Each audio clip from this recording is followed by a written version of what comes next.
নুডলসের কিন্তু একটা ইতিহাস আছে যেটা আমরা অনেকেই জানি না। 4000 বছর আগে চীনে এটা তৈরি করা হয়েছে। আর চীনে আমরা যেরকম বাংলাদেশের মানুষ বাঙালি ভাত ছাড়া কিছু বুঝি না, চীনা এরকম নুডলস ছাড়া কিছু বুঝে না। 4000 বছর আগে চীনে তৈরি করছে, আর সেখান থেকে বিভিন্ন মহাদেশ উপমহাদেশে তৈরি হয়েছে। আর সেই নুডলসটাই এখন খাওয়ার জন্য পাগল হয়ে যায়। আসসালামু আলাইকুম, আশা করছি সবাই ভালো আছেন। বাসায় কিছুই ছিল না, আর নুডলসটা আমার আগে তেমন একটা একদমই পছন্দ ছিল না। এখন কেন জানি আমার পছন্দ নুডলস।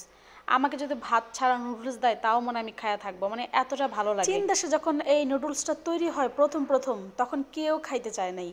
অনেক ঘুরছে এই নুডলসের যে মালিক, সে নিজে অনেক ঘুরছে, ধারে ধারে ঘুরছে, মানুষকে ফ্রি খাওয়াইছে বানাইয়া। এই যে কোনো কোম্পানি কোনো প্রোডাক্ট বের করলে সেটা আগে ফ্রি খাওয়ায় না, এই ফ্রি জিনিসটাই হচ্ছে আগে নুডলস কোম্পানি থেকে আসছে। শুনছে নুডলস কোম্পানির যে মালিক, যে ওনার, সে নাকি ধারে ধারে ঘুরছে, তার কিচ্ছু ছিল না, তাদের নাকি খাবারের কিছুই ছিল না, তখন সে নুডলসটা বানাইছে। নুডলস বানিয়ে এত মজা লাগে, তখন উনি মানুষের বাড়ি বাড়িতে নিয়ে গেছে। প্রথম সবাইকে নাকি এমনিই খাওয়াইছে, নিজে রান্না করে। দেন যখন সবাই খাওয়া শিখলো, বুঝলো এটা কতটা স্বাদ এবং এটার অনেক উপকারী আছে, বিশেষ করে বাচ্চাদের জন্য।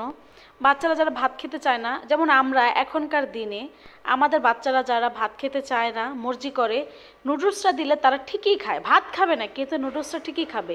আর নুডলস কিন্তু স্বাস্থ্যের জন্য খুবই ভালো একটি খাবার। অনেকে বলে নুডলসে নাকি ক্ষতি। শুনেন, নুডলসে কোনো ক্ষতি নেই।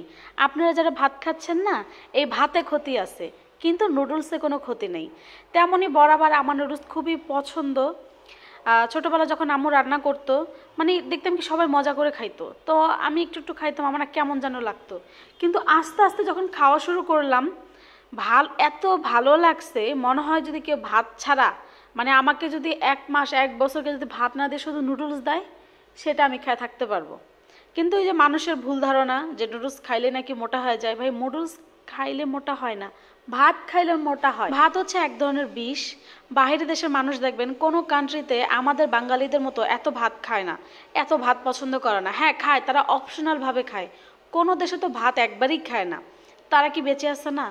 তারা কি মরে গেছে? তারা তো ঠিক বৃদ্ধি ভালো আছে।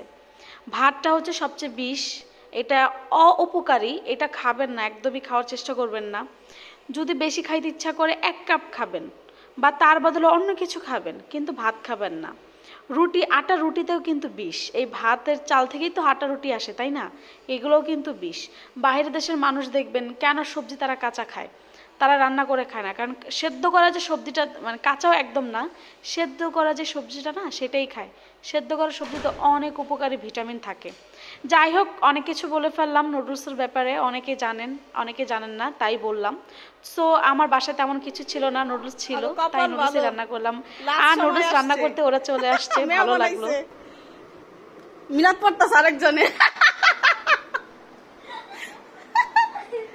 কপাল ভালো, পাওয়া গেছে।